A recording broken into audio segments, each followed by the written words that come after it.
Finolex Industries. They delivered actually a muted set of numbers in the past quarter. Revenues declined due to weaker realizations. There was extreme volatility in PVC prices, and the prolonged monsoon as well impacted margins. To discuss this and more, we are joined by Mr. Ajit Venkataraman, the MD of Finolex Industries. Hi, Mr. Venkataraman. Good morning, and thanks a lot for joining in. Good day, actually.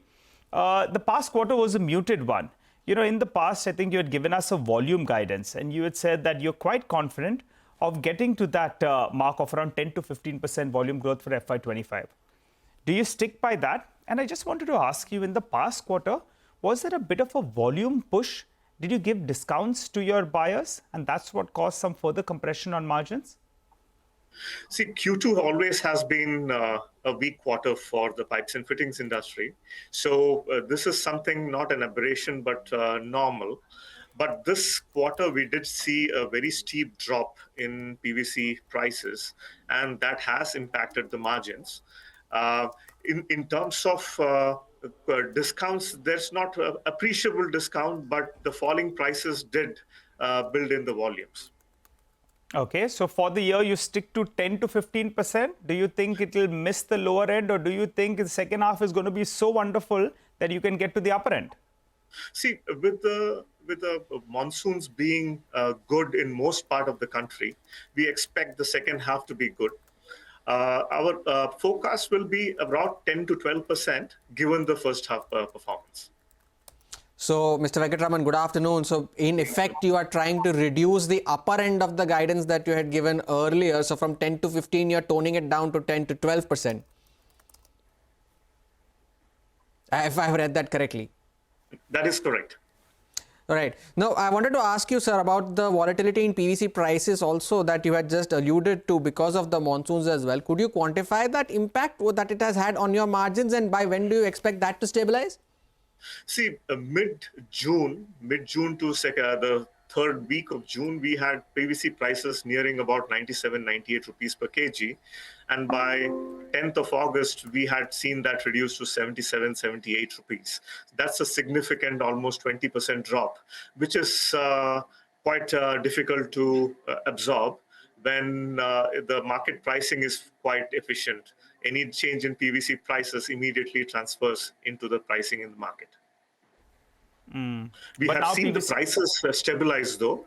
For the past 6 weeks to 8 weeks, we have seen it in the 77, 78 range, and we expect that it will remain in that range. Oh, got it. What does it mean then in terms of margins? Because that's the problem pocket, right? I think in the past, when we briefly spoke in August as well, you had said that you expect the EBIT per kg to hover in that 7 to 8 rupee range, and it can go to the early teens as well. So in an EBIT per kg, what could it be for your PVC pipes, PVC resin as well? Because the past quarter was absolutely dismal. So we expect this quarter to be an aberration. And we expect the margins to normalize in the second half. So we expect, as long as the PVC prices are steady, it is good for business. And there are no significant movement downwards. We expect the prices to be stabilized at this point, at this range, 77, 78 rupees. And this is good for the second half of the year. In terms of margins, in EBIT per kg, we still expect it to be in the 11, 12 rupees range per kg. For PVC pipes, right? Correct. And for the resin, it will hover around 8 to 10 rupees per kg. Mr. Venkataraman, how has demand been on the ground? Because there was an extension of monsoons this time around. Now that the rains have withdrawn from the country, have you seen a demand pickup compared to the monsoon? And do you expect that to hold off in the second half as well? Absolutely. The rains started a lot earlier this year from June first week onwards. And we saw that an extended rainfall as well. But we started seeing demand pick up from middle of August. And that has kept up till now. So we expect that with the good rains and the good quarters coming up, we expect the demand to steady and hopefully increase. Is it dealer restocking, or do you believe that this is primary demand that's coming back? That's right. And when there is a drop in price, you expect the channel to hold back on any further purchases. But as the prices have stabilized, you have seen the demand coming back from the channels itself. So what I understand is you're saying the dealers are restocking as well as there is a sense of primary demand coming back as well, if I got that correct. That's correct. All right, got that. Also, what is the current utilization levels? I recall I asked you in August as well, and you said the next time around, maybe you'll be able to firm up those plans. So what is the current utilization levels? You had indicated that you're going to put on more capex as well. So what is that plan and what would the asset turn be? So the capacity utilization for the quarter had dropped a little bit to about 65%, but average for the year we expect it to be in the 71-72% range. In terms of capex, we are adding incremental capex in the existing locations in both our Baroda plant and Ratnagiri plant. So those will be increasing the pipe production per annum to approximately 470,000 metric tons per annum. We already have a fittings capacity of 50,000. So overall, it will take it to about 520,000 metric tons per annum. And how much do you plan to spend on that, Mr. Venkataraman?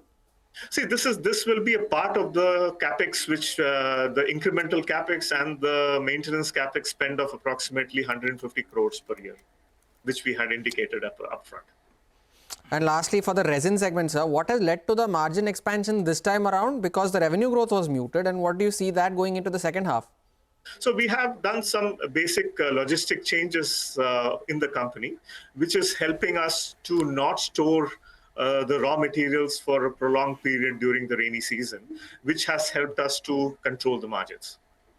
Okay. All right, Mr. Venkataraman, we appreciate you joining in and giving us those details. You're promising a better second half of the year. For the time being, the street is buying into that because even after those numbers, which look quite weak for the past quarter, your stock, in fact, is trading well in the green. Thanks a lot for joining in. Well, car trade numbers are up for you on the screen. I don't know whether it's an operational beat out there, but the net profit is looking good.